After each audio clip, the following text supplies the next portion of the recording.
পাঠাতে প্রশ্রবণগিরি প্রশ্রবণগিরি ইহার শিখর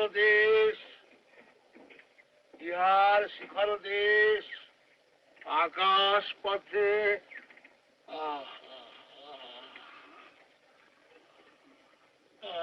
আকাশ পথে সতত Samir সঞ্চারমান সতত Samir সঞ্চারমান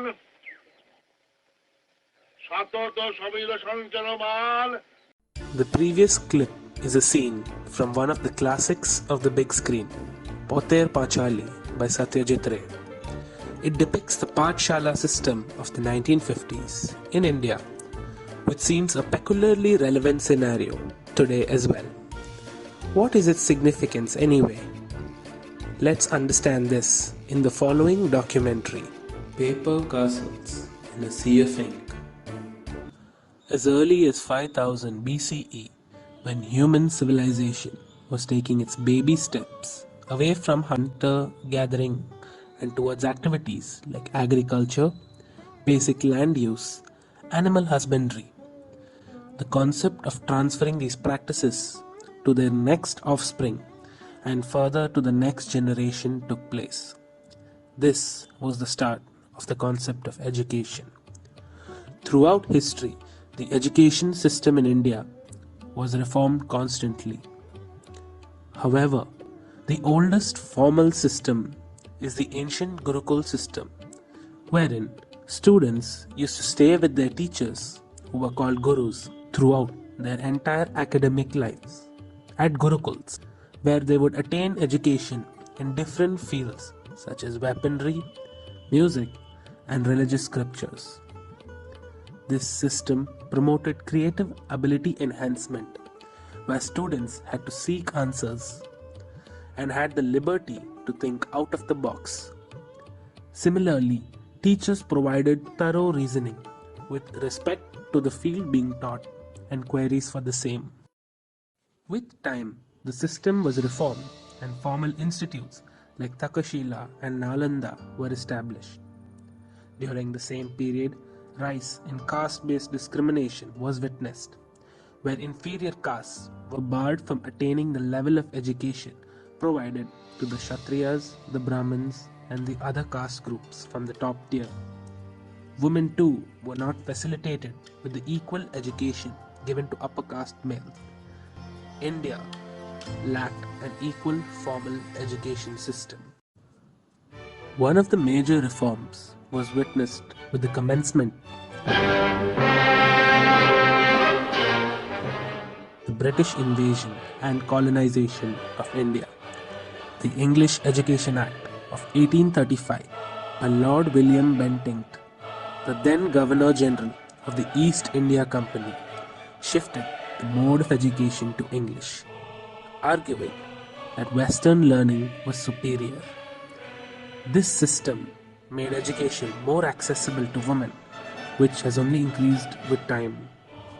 Minute by Macaulay was written in 1835, summarizing the British educational policy as a medium to form a class who would be interpreters between the British and the millions they governed at the time. Indian in blood and color, but British in taste, in opinions, in morals, and in intellect, were the words of Macaulay. However, one of the major changes this brought is the technique of learning shifted to that of a clerical learning, memorizing, and even rote learning. Several higher education institutes were established during the colonial period itself, like Presidency College in Calcutta.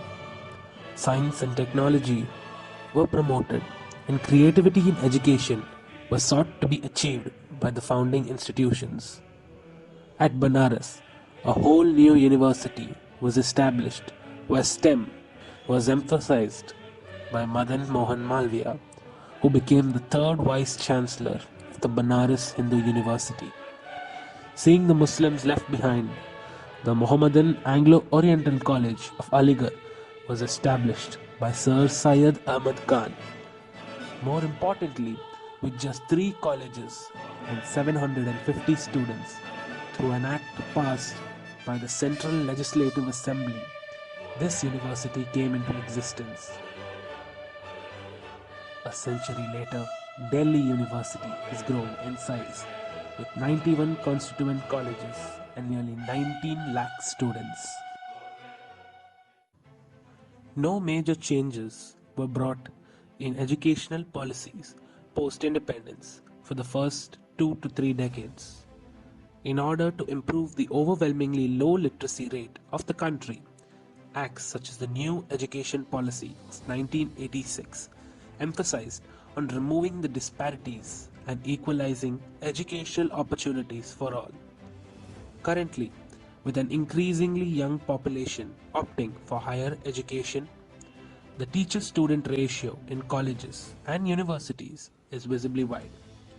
Well-specialized faculties in top universities like IITs, IIMs and NITs are in high demand. Overseas faculties from top colleges abroad are often given preference. But why is there such a severe insufficiency? Surely a country of 1.4 billion people should be able to fill up these vacancies. The lack of attractiveness in the academic field and the immense amount of investment required to qualify is one of the reasons. The craze towards foreign professors is also a reason. The most serious challenge, however, is brain drain where well-qualified professors from India choose to teach abroad for better standards of living and higher wages. At a primary school in the Indian state of Uttar Pradesh, the youngest wait patiently until a teacher is available. Usually there are 2 full-time teachers here, but one has been on leave for months without being replaced, so the headmaster has to take extra classes. At this teacher training college, students work hard for qualifications and value the job, but the principal says many in India see teaching as a well-paid holiday. According to a survey conducted by Karthik Mullidharan in 2010, 23.6% of all teachers were recorded absent during teaching hours. This is either due to teachers intentionally not arriving to teach in schools or being involved in administrative tasks which they are appointed to do by the government. Long before COVID, more than 10,000 CBSE students had scored above 95%. The year was 2017. 1 year later, that figure crossed 12,000, then 17,000, then more than doubled to over 38,000, and now in 2021, it has crossed 70,000. And I'm not saying that India does not have brilliant students. Of course we do. But these numbers don't add up. These scores look fancy on mark sheets, but they do not help the mark sheet holder. They're meant to help schools who boast of fabulous results and teachers with magic wands.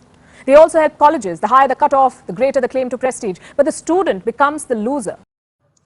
Such scenarios very well depict the filtration process where the top creamy layer of students with flawless scores are scooped out to the reputed universities, draining out the remaining students.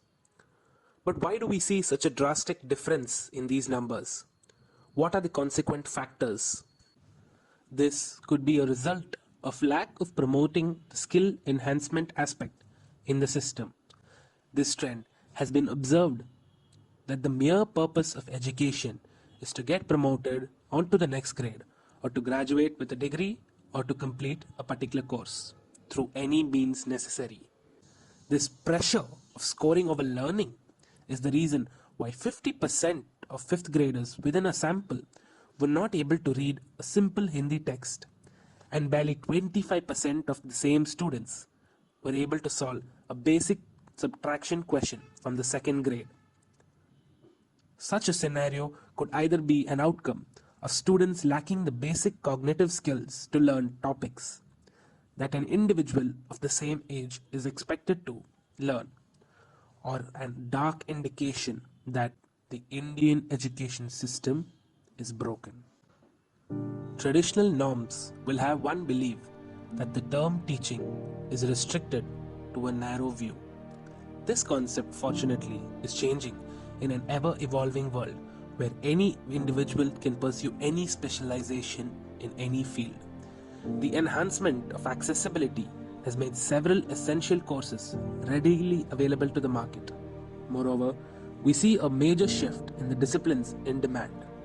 The old theoretical, clerical work is eventually being phased out by machines, and the reason being more skill-based disciplines involving mathematics, computer science, and data science, in conjunction with multidisciplinary abilities across the sciences, social sciences, and humanities, will be increasingly in greater demand. The second shift would be to move towards less content and more towards learning. However, no advancement is possible without addressing and solving the various challenges that plague the Indian education system. As the saying goes, you cannot take two steps forward while still looking back in the dark. Several reforms and new policies have been introduced post-independence to benefit the students. But one aspect from our past, one final rusted shackle of an era gone by, still prevails to this very day.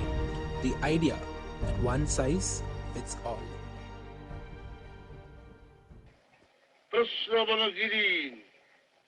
প্রশ্রবণগিরি ইহার শিখর দেশ আকাশ পথে